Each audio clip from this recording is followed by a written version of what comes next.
కొన్ని విషయాలు అందరి మనసులోన అలా ముద్ర పడిపోయి ఉంటాయి. అలాంటి వాటిల్లో రిచ్ పీపుల్స్, పూర్ పీపుల్స్ అంటే శ్రీమంతులకి అహంకారం ఎక్కువ, పొగరెక్కువ, లేని వాళ్ళని చూసి అసహించుకుంటూ ఉంటారు. అదే పేదవాళ్ళకి వినయం ఎక్కువ, అందరికీ ప్రేమని పంచుతూ ఉంటారు అనేసి ఇది కేవలం అపోహలు మాత్రమే ఉంటుంది. అంతా రిచ్ పీపుల్స్ చెడ్డవాళ్ళు కాదు, అంతా పూర్ పీపుల్స్ మంచి వాళ్ళు కాదు. మనం ఆస్తిపాస్తిని బట్టి మంచి చెడ్డ అన్నది లెక్క చేయకూడదు. మంచి మనసు ఎవరికి ఉంటుందో వాళ్ళు ఎప్పుడూ రిచ్గానే ఉంటారు, మంచి మనసు లేని వాళ్ళు ఎప్పుడూ పూర్గానే ఉంటారు.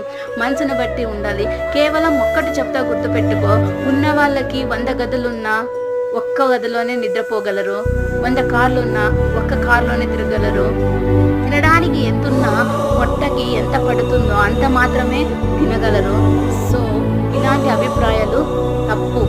అలాంటివి మనం ఎప్పుడూ మాట్లాడకూడదు. అవునా కాదా?